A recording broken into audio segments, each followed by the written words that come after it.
My son and his wife went on a cruise, leaving me to babysit my 8-year-old grandson who had been mute since birth. As soon as the door clicked shut, he stopped rocking, looked me dead in the eye, and whispered in a perfect voice.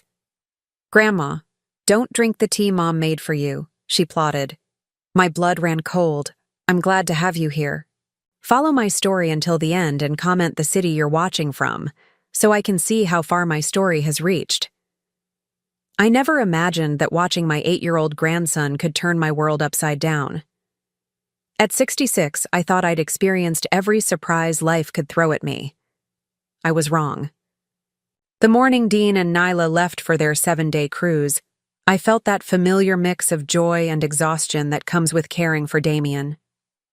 My grandson had been diagnosed as nonverbal since birth, and while I loved him deeply, our time together was always filled with silent gestures, patient waiting, and the constant ache of wondering what thoughts lived behind his bright brown eyes.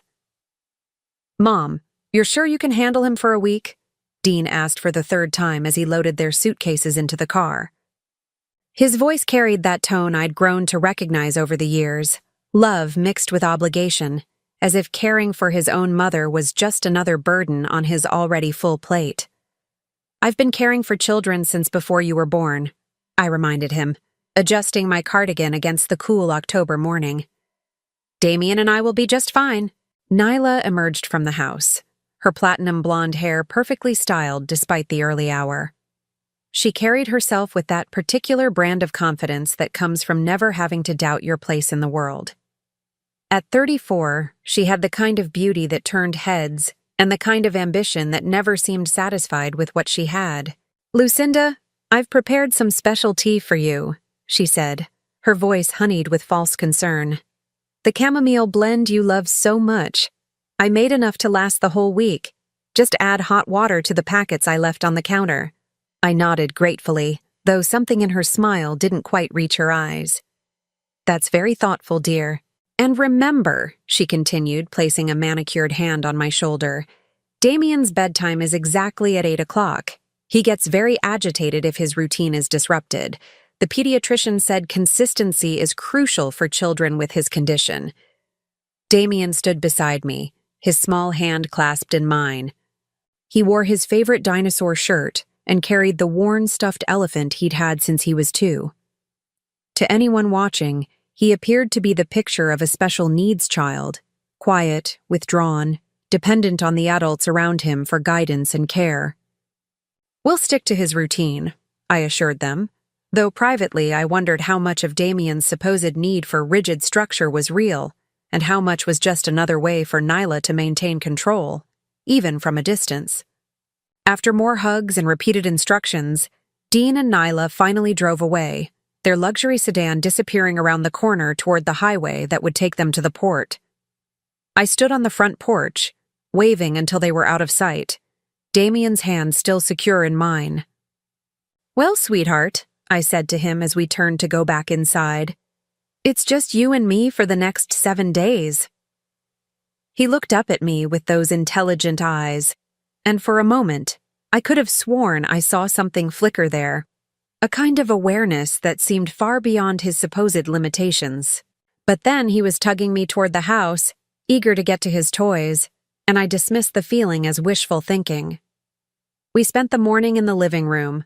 I worked on my crossword puzzle while Damien arranged his action figures in elaborate patterns on the coffee table. The house felt different without Dean and Nyla's presence, quieter, but somehow more peaceful. The tension that usually hung in the air like invisible smoke had dissipated, leaving behind only the comfortable silence of 2 people who genuinely enjoyed each other's company. Around 11 o'clock, I decided to make myself some of the special tea Nyla had prepared. The packets were lined up neatly on the kitchen counter, each one labeled with careful handwriting. For Lucinda, chamomile comfort blend. I appreciated the gesture, though it struck me as unusually thoughtful for Nyla, who typically showed more interest in appearances than in genuine care. I filled the kettle with water and set it on the stove, then opened one of the packets. The dried flowers and herbs smelled lovely. Chamomile, yes, but also something else I couldn't quite identify. something with a slightly medicinal scent that seemed out of place in an herbal tea. As I waited for the water to boil, I heard Damien moving around in the living room. Usually, he played quietly, lost in his own world, but today he seemed restless. I could hear him walking back and forth, the old wooden floorboards creaking under his small feet. The kettle began to whistle, and I poured the hot water over the tea packet, watching the liquid slowly change color. It was darker than I expected for chamomile tea, with an almost amber hue that seemed more intense than anything I'd seen before. I was reaching for the honey when I heard it, a sound so unexpected, so impossible, that I nearly dropped the ceramic mug. "Grandma, don't drink that tea." The voice was small but clear, unmistakably real. I spun around to find Damien standing in the kitchen doorway, his brown eyes fixed on mine with an intensity that took my breath away. For 8 years, this child had never spoken a single word. For 8 years I'd wondered what his voice would sound like, what thoughts lived behind his silence. "Damien," I whispered, my heart pounding so hard I was sure he could hear it. Did you speak?" He stepped closer, his small hands clenched at his sides. "Grandma, please don't drink the tea. Mom put something in it. Something bad." The mug slipped from my nerveless fingers, crashing to the kitchen floor in an explosion of ceramic shards and steaming liquid. The sound seemed to echo in the sudden silence, but I barely noticed. My mind was reeling, trying to process what I'd just heard. "You can talk," I said, sinking into one of the kitchen chairs before my legs gave out entirely. "All this time, you could talk." Damien nodded solemnly, moving to stand beside my chair. "I'm sorry, Grandma. I wanted to tell you before, but I was scared. Mom said if I ever talked to anyone except when she said it was okay, something really bad would happen to you." "What do you mean?" I asked, though part of me was already beginning to understand. The pieces were falling into place in a way that made my stomach turn with dread. "She makes me pretend," he said quietly, his voice trembling. "When other people are around, especially doctors, I have to act like I can't understand things. But I hear everything, Grandma. I see everything." I reached out with shaking hands and pulled him close, feeling the warm weight of his small body against mine.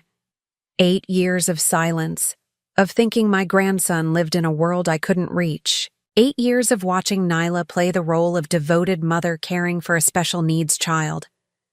8 years of believing the medical reports, the therapy sessions, the endless consultations with specialists. "What did she put in my tea?" I managed to ask, though I wasn't sure I wanted to hear the answer. Damien pulled back to look at me, his face serious beyond his years. "Medicine. The kind that makes you sleepy and confused. She's been doing it for a long time, Grandma. That's why you've been feeling so tired and forgetful lately." The room seemed to tilt around me as the full implication of his words sank in. Nyla had been drugging me.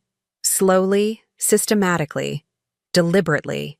And she'd been using my own grandson as part of her deception, forcing him to maintain a lie that had shaped our entire family's understanding of who he was. "How long have you known?" I asked, my voice barely above a whisper. "A long time," he said. "I figured out how to read when I was 4, but I pretended I couldn't. I listen when Mom and Dad talk at night. They think I'm asleep, but I'm not." The courage it must have taken for this 8-year-old child to maintain such a pretense for years was staggering. To live in silence, to allow everyone to believe he was incapable of normal communication, all while understanding exactly what was happening around him. "Why are you telling me now?" I asked. "Because they're gone," he said simply. "And because I heard Mom talking on the phone yesterday. She said something about speeding things up while they were away. She made the tea packet stronger this time, Grandma. Much stronger." I looked at the mess on the floor where the mug had shattered, the dark liquid spreading across the white tiles like a stain of malevolent intent. If Damien hadn't spoken up, I would have drunk that tea without question. I would have trusted Nyla's false kindness, just as I'd been trusting it for months. We need to be very careful, I told him, my mind beginning to work through the implications. If your mother finds out that you told me. She won't, Damien said with a confidence that surprised me. I know how to pretend. I've been doing it my whole life. But now we can work together, Grandma. We can stop her. The determination in his young voice was both heartbreaking and inspiring. This child had been protecting himself and trying to protect me in the only way he could. Now, finally, we had a chance to protect each other. As I knelt to clean up the broken ceramic, my hands still trembling from shock and revelation, I realized that everything I thought I knew about my family had just crumbled along with that mug. The next 7 days weren't going to be a simple week of babysitting my grandson. They were going to be a fight for both our futures. And for the first time in months, despite the fear and confusion swirling in my mind, I felt truly awake. The afternoon sun streamed through my kitchen windows as Damien and I sat at the small round table, sharing a lunch of grilled cheese sandwiches and tomato soup. It felt surreal. This ordinary moment made extraordinary by the fact that we were actually talking. For the first time in 8 years, I could hear my grandson's thoughts, his questions, his observations about the world around him. Tell me about the medicine, I said gently, cutting his sandwich into smaller pieces out of habit. How long has your mother been putting it in my tea? Damien chewed thoughtfully before answering. I think it started about 2 years ago. That's when you began sleeping more during your visits, and when Mom started saying you were getting confused about things. 2 years. I thought back to that time, remembering how Dean and Nyla had begun expressing concern about my memory. Little things at first, forgetting where I'd put my car keys, losing track of conversations mid-sentence, feeling overwhelmingly tired even after a full night's sleep. I'd attributed it to aging, maybe the beginning stages of cognitive decline that ran in my family. What exactly does she put in the tea? I asked, though I dreaded the answer. Different pills, Damien said, his voice matter-of-fact in the way children can be about even terrible things. She crushes them up really fine. I watched her do it through the crack in their bedroom door. She has a little container where she keeps the powder, and she mixes it into the tea packets with a tiny spoon. The methodical nature of it made my stomach churn. This wasn't an impulsive act of desperation. It was calculated, planned, executed with the kind of precision that spoke to long-term intentions. Do you know what kind of pills? I pressed. Damien nodded, and his next words chilled me to the bone. Sleep medicine, but the really strong kind, and some white ones that she said were for making old people calm. I heard her tell Dad that if you took enough of them over time, it could cause something called cognitive decline, and that doctors would just think it was normal for someone your age. I set down my spoon, no longer able to pretend I had an appetite. The picture Damien was painting was of a systematic poisoning designed to make me appear mentally incompetent. The implications were staggering, not just for my health, but for my independence, my legal capacity, my ability to make decisions about my own life. Your father, I said carefully. Does he know? Damien's face crumpled slightly, and I saw the pain of a child forced to confront ugly truths about the people who should protect him. At first, he didn't want to listen, but Mom kept talking about how much money it costs to take care of you as you get older, and how it would be better for everyone if you just went to sleep and didn't wake up. The words hit me like a physical blow. My own son, discussing my death as if it were a financial planning decision. Dad doesn't like it, Damien continued quickly, seeing my expression. He gets upset when Mom talks that way. But he's scared of her, Grandma, just like I am. She gets really angry when people don't do what she wants. I reached across the table and took his small hand in mine. What does she do when she gets angry? She doesn't hit or anything, he said, which should have been reassuring but somehow wasn't. But she has ways of making people sorry they didn't listen. Like when I was 5 and I accidentally said mama in front of the doctor. She told me later that if I ever spoke again when I wasn't supposed to, She'd send me away to a special hospital where I'd never see you or Dad again. The threat was as cruel as it was effective. A 5-year-old child, just beginning to understand the world around him, silenced by the terror of losing everyone he loved. She said the doctors there would give me shots that would make me sleep all the time, and that no one would ever believe anything I said even if I tried to tell them what happened, he continued. She said some children go to places like that and their families forget about them completely. I had to blink back tears of rage and sorrow. The psychological manipulation of a small child, the weaponizing of his natural fears and dependencies. It was a level of cruelty that I was still struggling to fully comprehend. "But you're very smart," I said, squeezing his hand. "Smarter than she thinks you are." "I had to be," Damien said simply. "I started paying attention to everything after that. I learned to read by watching TV when no one was looking. I figured out how to understand what adults were really saying, not just the words they used in front of me." The resilience of this child amazed me.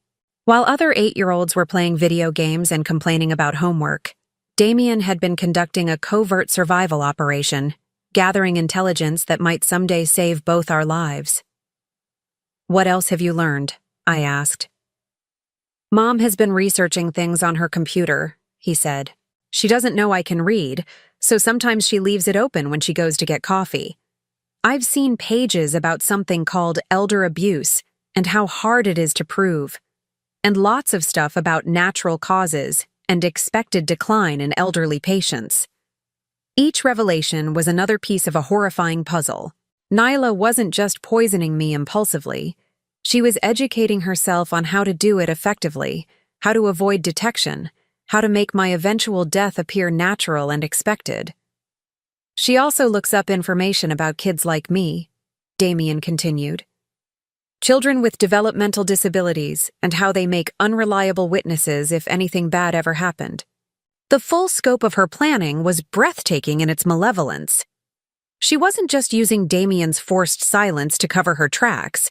She was researching how his supposed disability would protect her if he ever tried to expose her. "There's something else," Damien said, his voice dropping to almost a whisper. "She's been making the tea stronger each time. Yesterday, when she was packing the packets for this week, I heard her on the phone with someone. She said she was tired of waiting for nature to take its course and that it was time to move the timeline up." My blood ran cold. If Nyla was planning to accelerate whatever process she'd begun 2 years ago, then this week, while she and Dean were safely on a cruise ship with hundreds of witnesses to their whereabouts, might be intended as my last. "Who was she talking to on the phone?" I asked. "I don't know," Damien said. "But whoever it was, they were helping her plan. They talked about how much medicine would be enough and how to make sure there wouldn't be an investigation afterward." The scope of the conspiracy was expanding beyond just my daughter-in-law's greed.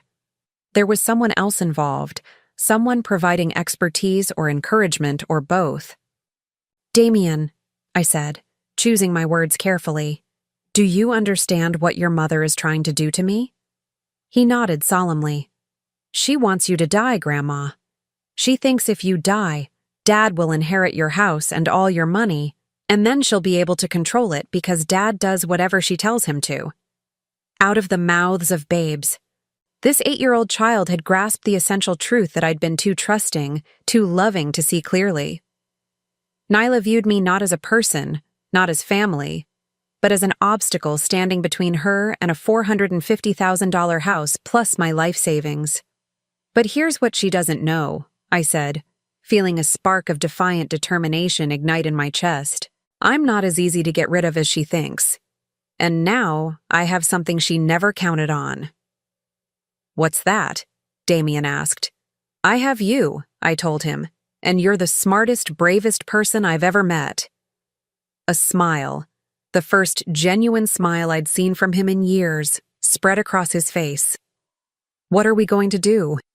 I looked around my kitchen, this comfortable space that had always felt like the heart of my home. The afternoon light was beginning to fade, and soon it would be evening. Dean and Nyla were somewhere in the middle of the ocean, probably toasting their cleverness with champagne while they waited for news that their problem had solved itself. "We're going to be very careful," I said. "We're going to document everything. And we're going to make sure that when this week is over, your mother faces the consequences of what she's tried to do to both of us." "But how?" Damien asked. "Adults never believe kids, especially kids like me who aren't supposed to be able to talk." It was a valid concern. The very disability that Nyla had forced upon him would make his testimony suspect, but I had an advantage she didn't know about. "Leave that to me," I said. "Your job is to keep being exactly who you've been pretending to be when other people are around. Can you do that?" "I've been doing it for 8 years," he said with a confidence that broke my heart and filled me with pride simultaneously. As we finished our lunch, I began to formulate a plan. Nyla had made one critical mistake. She'd underestimated both her victims.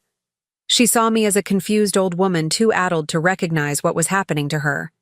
She saw Damien as a disabled child too limited to understand or communicate the truth. She was wrong on both counts. And by the time Dean and Nyla returned from their cruise, I intended to have enough evidence to ensure that my grandson and I would never have to fear her again. The real question was whether we could gather that evidence before the concentrated doses of whatever she'd put in this week's tea packets accomplished what 2 years of gradual poisoning had failed to do. Time was running out, but for the first time in months, I wasn't facing that deadline alone. The second day without Dean and Nyla brought a strange sense of clarity to my home. For the first time in 2 years, I wasn't fighting the fog that had become my constant companion. My mind felt sharp, alert in a way I'd almost forgotten was possible. The absence of Nyla's special tea was like emerging from underwater and finally being able to breathe. Damien and I had spent the evening before developing what we called our safety plan. During the day, when neighbors might see us through windows or visitors might stop by, he would return to his role as the silent, withdrawn child everyone expected. But in the privacy of my home, when we were certain we were alone, he could be himself. Brilliant, observant, and heartbreakingly mature for his 8 years. "Grandma," he said over breakfast, his voice still carrying that note of wonder that came from finally being allowed to speak freely. "I need to show you something, but we have to be really careful about it." "What kind of something?" I asked, though the serious expression on his face already had me bracing for another revelation. "Mom's research," he said. "She printed some things and hid them in my room. She thought I couldn't read them, so she figured it was the safest place to keep them." We made our way upstairs to the small guest bedroom that served as Damien's space during our visits. It was decorated with cheerful dinosaur wallpaper that I'd put up when he was 4, thinking it might encourage him to be more communicative. Now, knowing what I knew, the bright creatures seemed to watch us with knowing eyes. Damien went to his dresser and carefully moved aside his folded clothes. Hidden underneath, wrapped in one of his old receiving blankets, was a manila folder. "She checks on this sometimes," he explained in a whisper, though we'd already confirmed the house was empty. "She thinks I just play with the blanket because it's soft, but really, I'm making sure she doesn't move the papers." He handed me the folder with the solemnity of a child passing along state secrets. In many ways, that's exactly what it was. The first document made my hands tremble. It was a printout from a medical website titled "Signs of Natural Cognitive Decline in Elderly Patients." Someone, Nyla, I assumed, had highlighted specific sections in yellow marker. Progressive memory loss. Increased confusion and disorientation. Changes in sleep patterns and appetite. Difficulty with complex tasks. Every highlighted symptom was something I'd experienced over the past 2 years. Symptoms that had convinced my own son that his mother was sliding into dementia. The second document was worse. It was an article about when elderly parents become a burden, making difficult decisions about care. The margins were filled with handwritten notes in Nyla's precise script. Nursing home costs $15,000 per month minimum. Legal complications of incompetency proceedings. Timeline considerations. But it was the third document that made my blood run cold. Medication Interactions in Elderly Patients, Accidental Overdoses and Their Prevention, read the title. This article had been annotated more heavily than the others. Passages about how certain combinations of sleep aids and anti-anxiety medications could cause respiratory depression in older adults were underlined multiple times. There were calculations in the margins, dosages, timing intervals, notes about how to space administration to avoid immediate detection. "Damien," I said, my voice barely steady, "where did your mother get these medications?" "Different places," he said, settling beside me on the small bed. "Some she got from doctors by saying she was having trouble sleeping. Some she ordered online using fake names. And some—" He hesitated, and I could see he was struggling with something particularly difficult to share. "Some she got from Mrs. Henderson next door," he finished in a rush. Mrs. Henderson was my elderly neighbor, a sweet woman in her 70s who lived alone with her 3 cats. I'd been checking on her regularly, especially since her hip surgery last year. "Mrs. Henderson?" I repeated. "How?" "Mom volunteers to pick up her prescriptions sometimes," Damien explained. "Mrs. Henderson has really strong pain medicine and sleep pills because of her surgery. Mom always offers to help, and Mrs. Henderson is grateful because it's hard for her to get to the pharmacy." The picture was becoming clearer and more horrifying. Nyla had been systematically collecting medications from multiple sources, building an arsenal of drugs that could be combined in ways that would appear accidental to anyone who didn't know to look for a pattern. "There's more," Damien said quietly. He reached into the folder and pulled out a handwritten list. "She's been keeping track." The list was titled LM, Progress Notes in Nyla's Careful Handwriting. LM, my initials, Lucinda Morrison. Below the header were dates spanning the past 2 years, each with brief notations. March 15th, first dose administered, no immediate reaction. Appears tired but attributes to normal aging. April 2nd, increased dosage slightly. Subject reported feeling foggy but did not express suspicion. June 10th, noticeable improvement in compliance. Subject more confused, easier to manipulate. September 3rd, breakthrough episode. Subject became temporarily lucid and questioned memory issues. Decreased dose for 1 week to avoid suspicion. The clinical detachment of the language was almost worse than the content. Nyla had been treating my gradual poisoning like a scientific experiment, carefully documenting my decline with the same attention to detail she might give to a recipe or a budget. The most recent entries were the most chilling. October 1st, timeline acceleration necessary. Financial pressures increasing. Subject must be eliminated before next quarterly financial review. October 10th, prepared concentrated doses for cruise week. Calculated amounts should be sufficient for permanent resolution within 48 to 72 hours of administration. I set the papers down with shaking hands. Nyla hadn't just been slowly poisoning me, she'd been planning a specific timeline for my death. And that timeline placed it squarely during the week she and Dean would be on their cruise, establishing perfect alibis while I supposedly succumbed to natural causes in my own home. "Grandma?" Damien's voice was small and worried. "Are you okay?" I looked at this remarkable child who'd been protecting both of us in the only way he could, maintaining his silence to keep us safe while gathering evidence that might save our lives.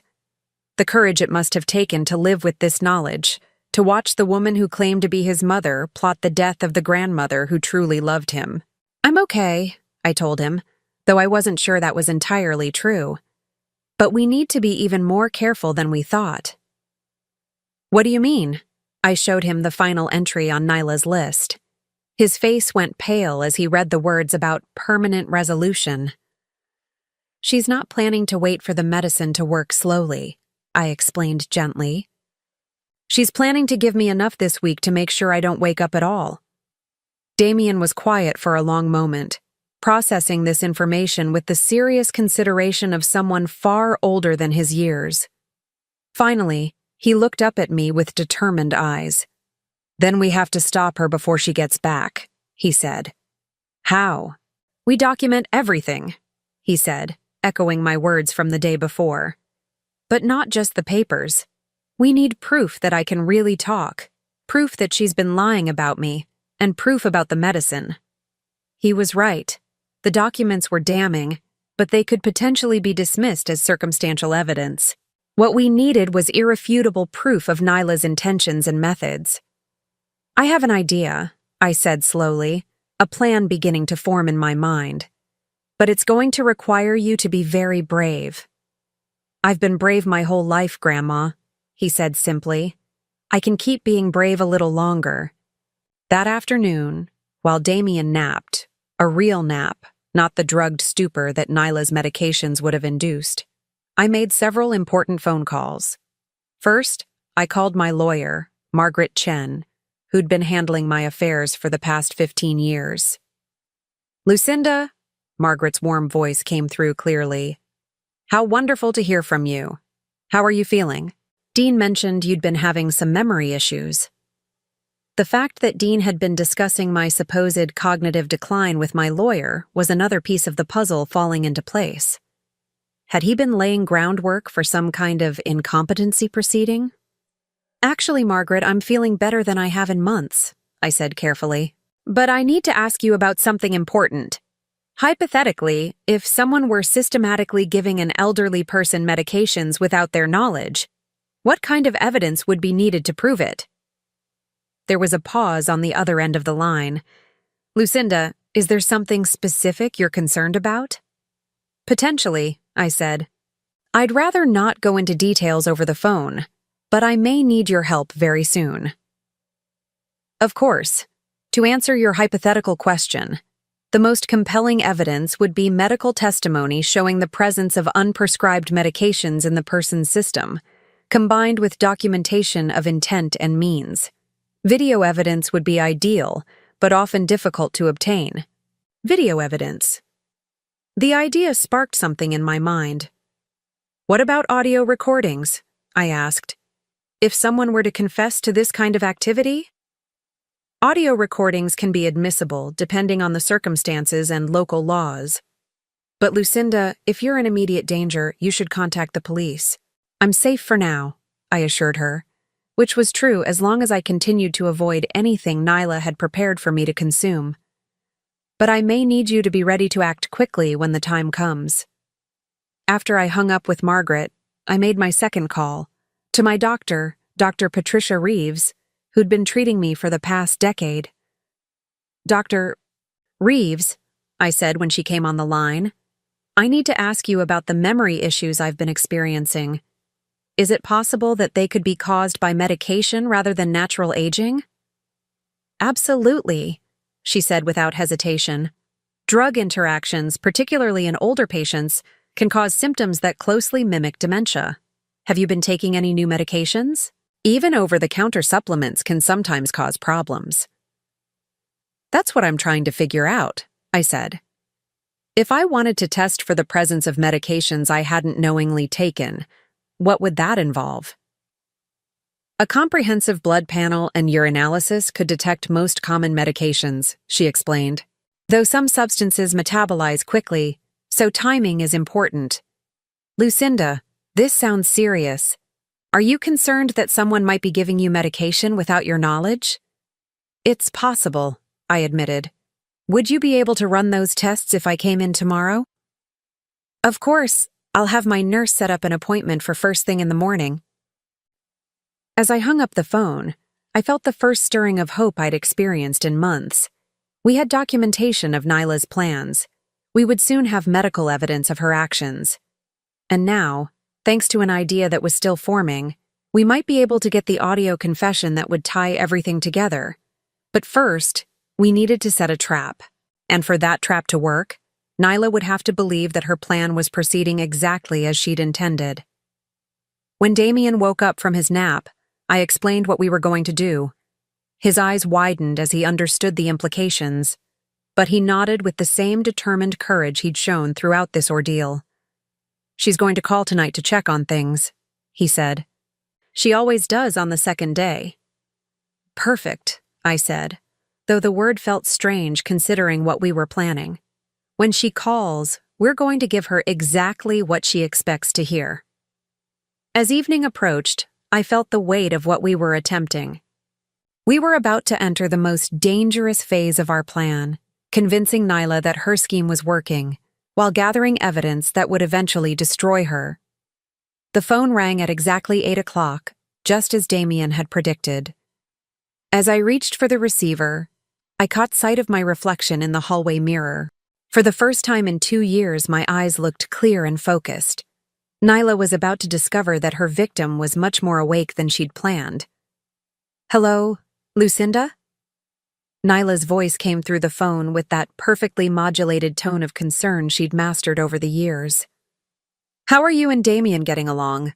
I had positioned myself at the kitchen table where I could see Damien in the living room. He was playing quietly with his action figures, but I knew he was listening to every word. We'd rehearsed this conversation, and now it was time for both of us to give the performance of our lives.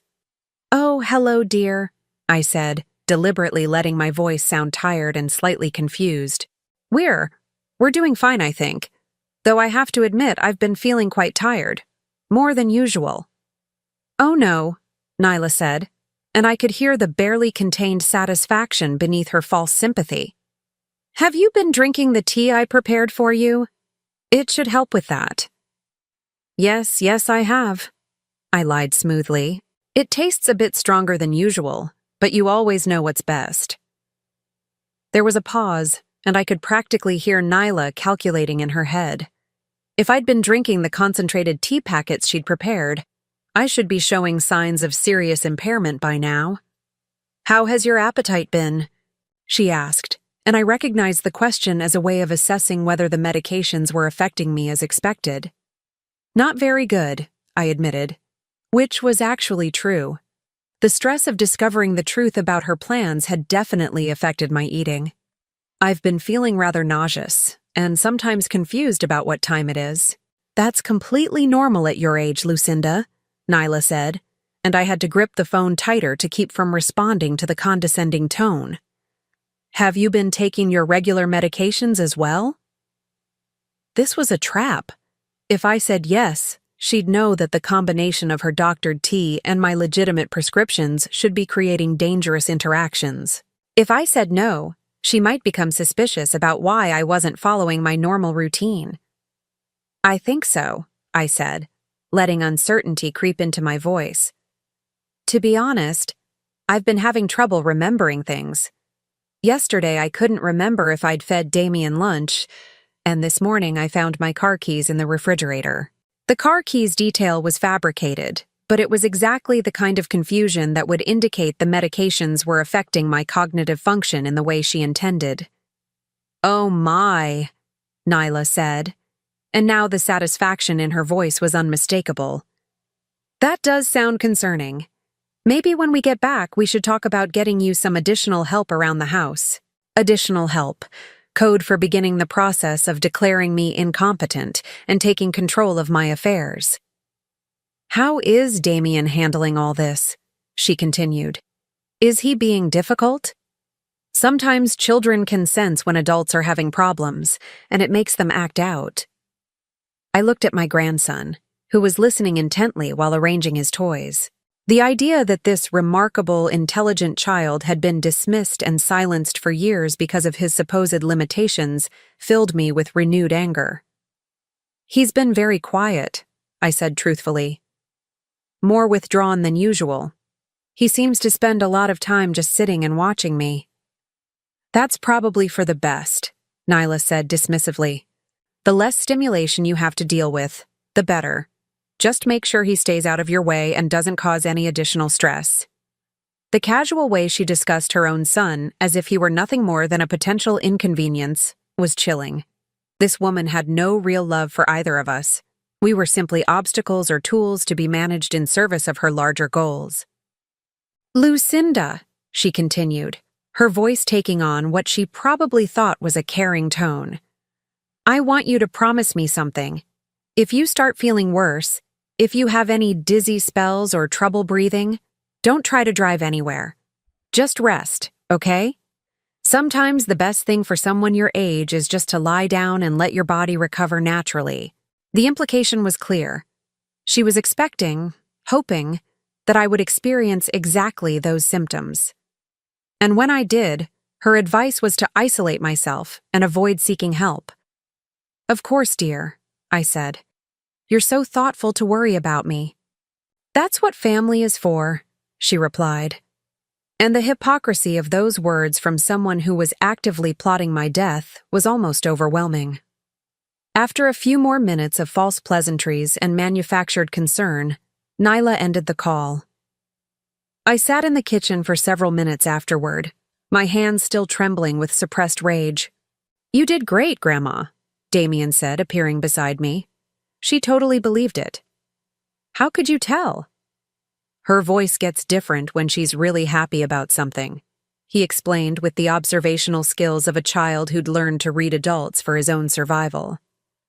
"It gets kind of sing-song, even when she's trying to sound worried. She was happy that you sounded confused." The fact that an 8-year-old had to develop such sophisticated understanding of manipulation and deception just to feel safe in his own home was heartbreaking. "Now what?" he asked. "Now we document everything," I said, "and tomorrow we start gathering the evidence that's going to stop her." That evening, I helped Damien write down everything he could remember about his mother's activities over the past 2 years. His recall was extraordinary.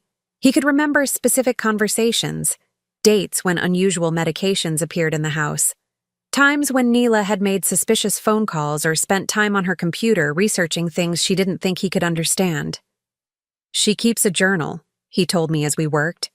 "She writes in it every night before bed. She thinks I'm asleep, but I've seen her doing it." "What kind of journal?" "A little blue book that she keeps in her nightstand. She writes about money stuff mostly, but sometimes about you and Dad and me. I saw her writing in it the night before they left for the cruise." A journal would be invaluable evidence, but it was currently locked away in Nyla and Dean's bedroom. However, Damien's information about it would be crucial if and when the police needed to know where to look. The next morning, I kept my appointment with Dr. Reeves. I explained my concerns about possible medication tampering, though I was careful not to reveal too many details about our ongoing investigation. She drew blood for a comprehensive drug screen and assured me the results would be available by the following day. "Lucinda," she said as we finished, "if someone has been giving you medications without your knowledge, that's a serious crime. Have you contacted the police?" "I'm gathering evidence first," I told her. "I want to make sure I have everything I need before I make accusations that could tear my family apart." She nodded understandingly, though I could see the concern in her eyes. "Please be careful. If you're right about this, you could be in real danger." When I returned home, Damien was waiting anxiously by the front window. "How did it go?" he asked. "We should know tomorrow if there are drugs in my system that shouldn't be there," I told him. "But now we need to work on the next part of our plan." "The recording?" I nodded. That morning, I'd purchased a small digital recorder, the kind students use to record lectures. It was tiny enough to hide easily, and the audio quality was surprisingly good. Our plan was to use it to capture Nyla incriminating herself when she returned from the cruise. But first, we needed to practice our strategy. When Dean and Nyla returned, they would expect to find me in a much worse condition than I actually was. I needed to be able to convincingly portray someone who'd been heavily medicated for several days, while Damien continued his role as the silent, observant child he'd been pretending to be for years. We spent the afternoon rehearsing. Damien coached me on how to appear confused and disoriented without overdoing it. Having watched the real effects of his mother's medications on me over the past 2 years, he was an excellent judge of what would seem believable. "You slur your words a little when you're really tired," he instructed. "And you repeat yourself sometimes, like you forget you already said something." "How do you know all this?" I asked, amazed once again by his observational skills. "I had to learn," he said simply. "I needed to know when you were really sick from the medicine and when you were just having a normal tired day. so I could take better care of you when Mom and Dad weren't paying attention. This child had been protecting me for 2 years, in small ways I'd never even noticed. Making sure I sat down when I seemed unsteady, bringing me water when the medications made me thirsty, staying close when I appeared confused, all while maintaining his facade of disability and silence. That evening, as we sat down to dinner, I realized how much had changed in just 3 days. My mind was clearer than it had been in months. I felt stronger, more like myself than I had since this nightmare began. And most importantly, I was no longer alone in the fight for my life. "Grandma?" Damien said as we cleaned up the dishes. "After we stop Mom, what's going to happen to me?" It was the question I'd been dreading, because the answer was complicated. If Nyla was arrested and Dean was found complicit in her plans, Damien would need a new guardian. The thought of this remarkable child being placed in the foster care system was unbearable. But legally, I wasn't sure what options we would have. "I don't know exactly," I told him honestly. "But I promise you this, whatever happens, I will never let you be hurt again. And I will never let anyone force you to be silent again." He nodded solemnly, and I could see that he understood the uncertainty we were facing. But there was also trust in his eyes, trust that we would figure it out together. "2 more days," he said quietly. 2 more days until Dean and Nyla returned from their cruise, expecting to find a very different situation than what would actually be waiting for them. 2 more days to finalize our preparations and steel ourselves for what might be the most important confrontation of our lives. As I tucked Damien into bed that night, he looked up at me with those intelligent brown eyes that had been watching and learning and protecting for far too long. "Grandma," he whispered, "I'm not scared anymore." "Why not?" I asked. "Because now you know the truth," he said. "And the truth is stronger than anything Mom can do." I kissed his forehead and turned off the light, hoping with all my heart that he was right. Tomorrow would bring the test results that would either confirm or disprove our suspicions about the poisoning. And the day after that would bring the confrontation that would determine both our futures. But tonight, for the first time in 2 years, I felt like we might actually win. The morning Dean and Nyla were scheduled to return, I received the call that confirmed our worst fears and gave us our strongest weapon. "Lucinda." Dr. Reeves's voice was grave over the phone. "The blood work results are back, and I need you to come in immediately. Better yet, I think we should involve the police." "What did you find?" I asked, though I already knew the answer would be damning. "Your system shows dangerous levels of multiple medications that aren't on your prescription list," she said. "Lorazepam, diphenhydramine, and something called zolpidem, all in concentrations that could cause serious cognitive impairment or worse. Lucinda, someone has been systematically poisoning you." The clinical confirmation of what Damien and I had discovered sent a chill through me, but it also filled me with a fierce sense of vindication. We weren't crazy. We weren't paranoid. We were victims of a calculated attempt at murder. "How long would it take for these medications to leave my system?" I asked. "Given the concentrations, you've been drug-free for approximately 72 to 96 hours, she calculated. "Which explains why you've been feeling clearer lately. Lucinda, these dosages, if someone had continued increasing them, the outcome could have been fatal." Fatal. The word hung in the air like a death sentence that had been narrowly avoided. After hanging up with Dr. Reeves, I found Damien in the living room, back in his silent role as he practiced for his parents' return. But his eyes met mine with an intelligence that no one else had bothered to notice for 8 years. "The doctor confirmed everything," I told him quietly. "The drugs, the danger, all of it." He nodded solemnly, then pointed to the small digital recorder we'd hidden behind the books on my shelf. Everything was ready for the confrontation that would determine both our futures. At exactly 2:30 in the afternoon, I heard the familiar sound of Dean's car pulling into the driveway. Through the window, I watched my son and daughter-in-law emerge from their vehicle, tanned and relaxed from their week of luxury, while they waited for news of my demise. Nyla moved with the confident stride of someone who believed her plan had succeeded. Dean looked tired, probably from the internal stress of what he'd agreed to participate in, but he was here nonetheless. I positioned myself in the living room armchair, slumping slightly and letting my hair appear more disheveled than usual.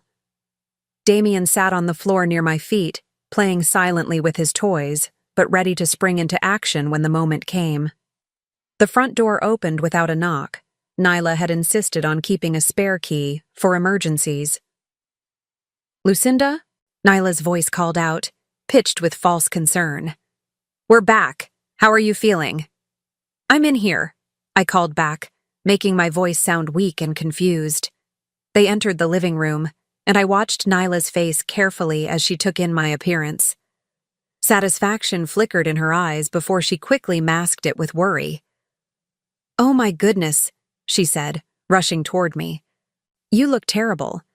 Have you been taking care of yourself?" I've been having trouble," I said, letting my words slur slightly. "Trouble remembering things. The tea helped, but I've been so tired." "I can see that," Nyla said, placing a cool hand on my forehead in a mockery of maternal care. "Dean, look at your mother. She's declined so much in just 1 week." Dean hung back near the doorway, his face pale and uncomfortable. "Mom, are you okay?" "She's been like this since we left," Nyla answered for me, which was exactly what I'd hoped she would do. "Getting worse every day. I think it might be time to seriously consider our conversation about alternative living arrangements." Alternative living arrangements. A nursing home, where I would be even more isolated and vulnerable to whatever final plans she had for me. "I don't understand what's happening to me," I said, reaching for the confusion and fear that had been all too real over the past 2 years. "Sometimes I can't remember if I've eaten or what day it is. Yesterday I woke up and didn't know where I was for several minutes. That's completely normal," Nyla said soothingly, and I could hear the barely contained excitement in her voice. "These things happen with age. The important thing is that you have family who cares about you." Family who cares. The woman who had been slowly poisoning me for 2 years was lecturing me about family care. "Nyla," I said, looking up at her with what I hoped appeared to be grateful trust. "I want to thank you for taking such good care of me, for making sure I have everything I need." "Of course," she said, preening slightly. "That's what daughters-in-law are for." "Especially the tea," I continued, watching her face carefully. "You always make sure I have the right tea to help with my problems." Something shifted in her expression, a sharpening of attention that told me she was calculating dosages and timelines in her head. "Have you been drinking all of it?" she asked. "The packets I prepared are stronger than usual. They should help with the sleep issues you've been having." "Oh yes," I assured her. "I've been very careful to drink it exactly as you instructed. Every morning and every evening, just like you said." The lie came easily now. I was fighting for both our lives, and there was no room for moral qualms about deception. "Good," Nyla said, and the satisfaction in her voice was unmistakable. "Consistency is so important with medical issues." Medical issues. She was still maintaining the fiction that she was helping rather than harming me. Dean finally approached, sitting heavily in the chair across from me. "Mom, have you talked to Dr. Reeves lately? Maybe we should schedule an appointment to discuss these memory problems." "Actually," Nyla interjected quickly, "I think Lucinda might be beyond what Dr. Reeves can help with at this point. We might need to consult with a specialist, someone who deals with more serious cognitive decline. A specialist who would be primed to see exactly what Nyla wanted them to see. An elderly woman whose mental faculties had deteriorated to the point where she needed intensive care." "I don't want to be a burden," I said, letting my voice break slightly. "If you think it would be better for me to go somewhere else." "Oh, Mom," Dean said, and I could hear genuine pain in his voice. Whatever role he'd played in this scheme, seeing me like this was clearly affecting him. You're not a burden. We just want what's best for you. What's best, Nyla agreed, is professional care from people who understand these conditions. This was the moment I'd been waiting for. Nyla was comfortable now, confident that her plan had succeeded, and eager to move into the next phase. It was time to spring our trap. "Damien," I said softly, reaching down to touch my grandson's shoulder. "Could you get Grandma a glass of water? I feel a little dizzy." Damien looked up at me and our eyes met for just a moment. He nodded and stood up. But instead of heading toward the kitchen, he moved to the bookshelf where our digital recorder was hidden. "What's he doing?" Nyla asked, distracted by the unexpected behavior.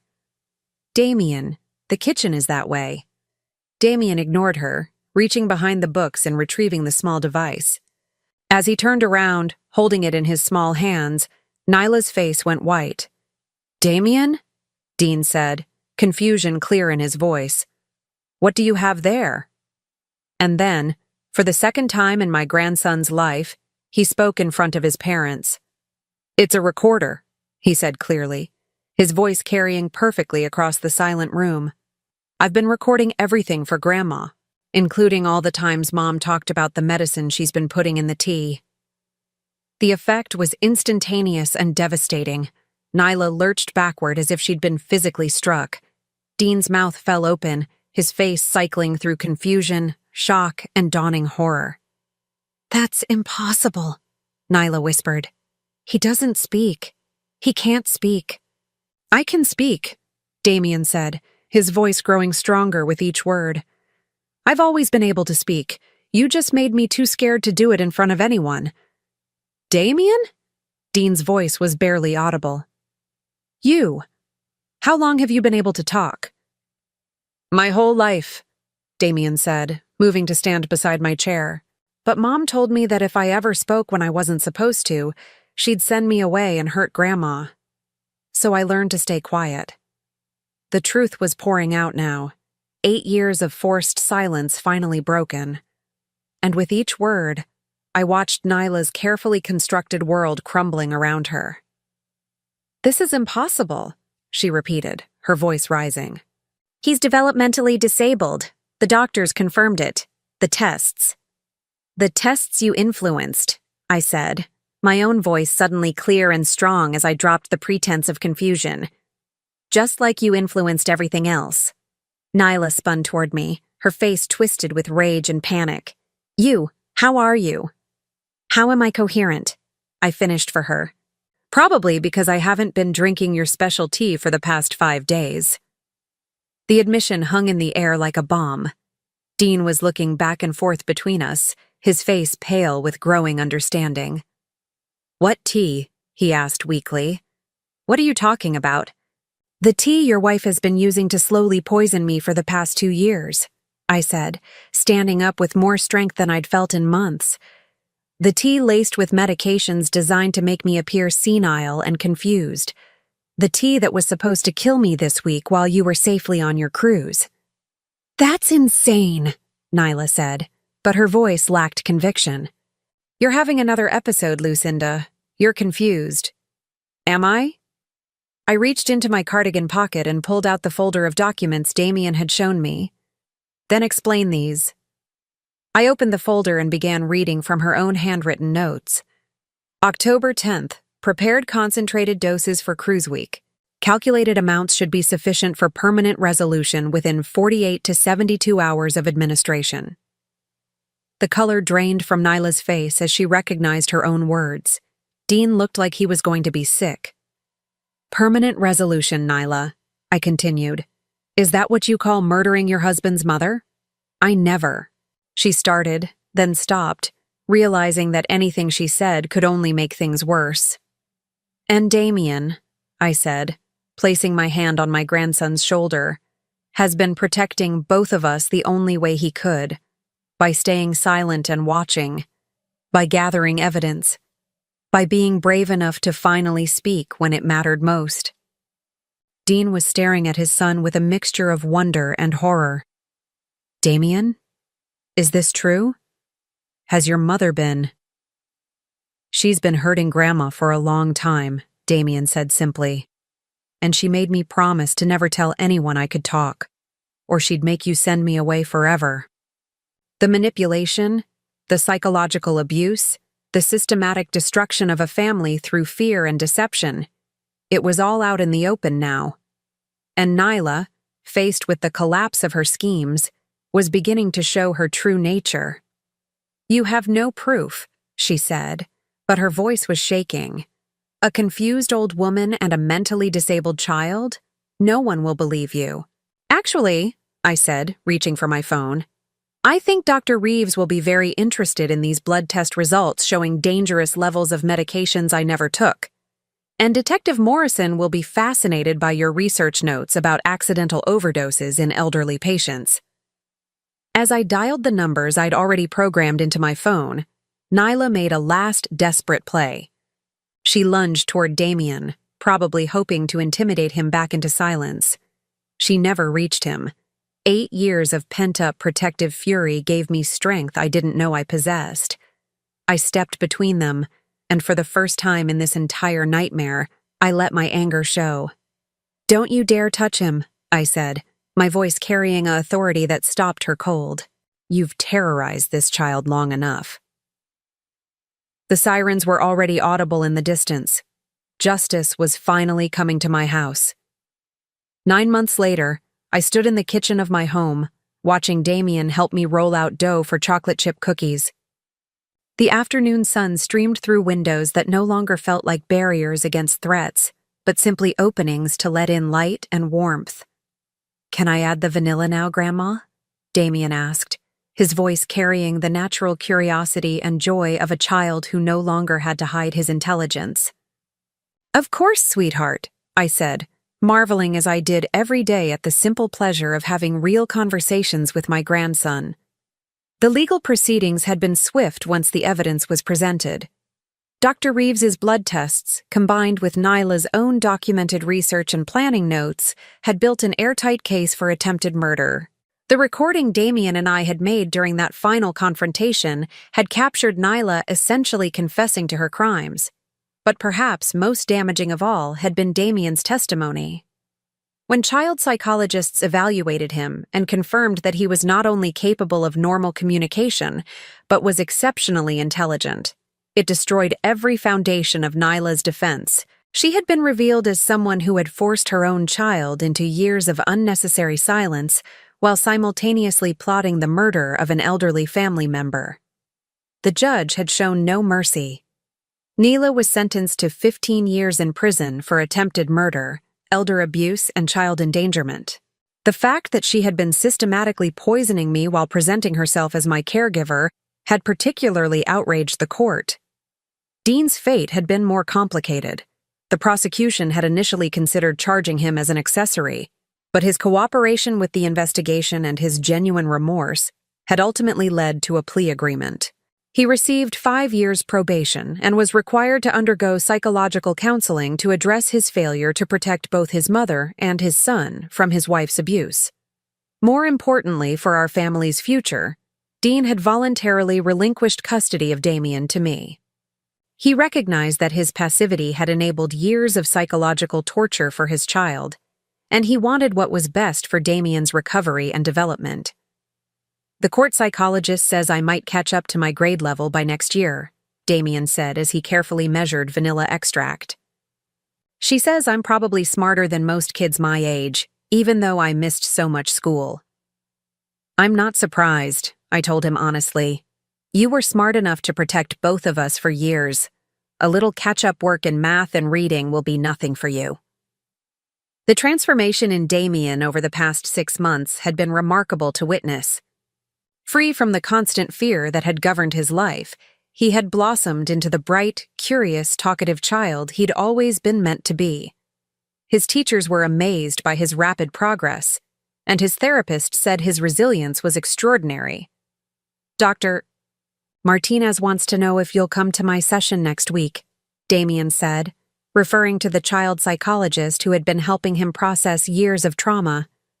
"She says she wants to talk about family dynamics and healing." "Of course I'll come," I assured him. We're in this together, remember? The healing process hadn't been easy for either of us.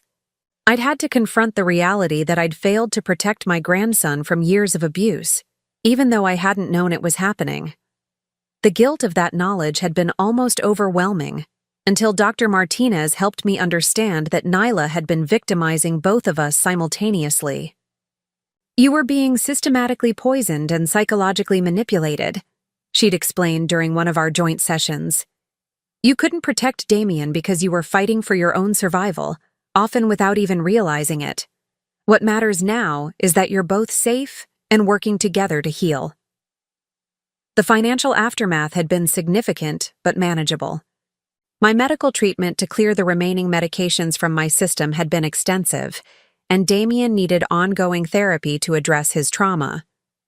But the life insurance policy Nyla had been so eager to claim was now funding our recovery instead. More importantly, we discovered that the house was truly ours. Nyla's plans to inherit everything had been based on the assumption that I would die before making any changes to my will. Instead, I'd been able to update my legal documents to ensure that Damien would be provided for no matter what happened to me. "Grandma," Damien said as we slid the cookie sheets into the oven, "do you think Dad will ever come see us again?" It was a question he asked periodically, and I always answered it honestly. Dean had visited twice since his sentencing, awkward encounters where he'd tried to rebuild some kind of relationship with his son. But the damage was profound, and healing would take time, if it was even possible. "I don't know," I told Damien. "Your father is dealing with his own guilt and shame about what happened. He knows he failed to protect you, and that's very hard for him to face." "I don't hate him," Damien said thoughtfully. "I just wish he'd been stronger." The wisdom in that statement never ceased to amaze me. This 9-year-old child, he'd had a birthday 2 months after the trial, had developed an understanding of human nature that most adults never achieved. "Strength comes in different forms," I said. "You showed tremendous strength by staying silent when you had to and speaking up when it mattered. Your father is learning a different kind of strength now, the strength to face the truth about his choices and try to become better." The timer rang for our cookies, and as we pulled them from the oven, I reflected on how much our lives had changed. The kitchen that had once been a place of deception and danger was now filled with laughter and genuine conversation. The house that had felt like a trap was now a sanctuary where Damien could be himself without fear. "Mrs. Patterson from next door wants to know if you're feeling better," Damien said, referring to our neighbor who had been one of the first to notice positive changes in our household. "She said you seem more like yourself lately." Mrs. Patterson's observation was particularly meaningful because she was one of the neighbors Nyla had convinced that I was suffering from dementia. Seeing me return to my normal activities and cognitive function had been confusing for her until the truth about Nyla's crimes became public. "Tell Mrs. Patterson I'm feeling better than I have in years," I said, "and invite her over for cookies when these cool down." As we cleaned up our baking mess, I thought about the conversation I'd had with Margaret Chen, my lawyer, the week before. She'd called to inform me that Nyla's appeals had been denied and that her sentence would stand.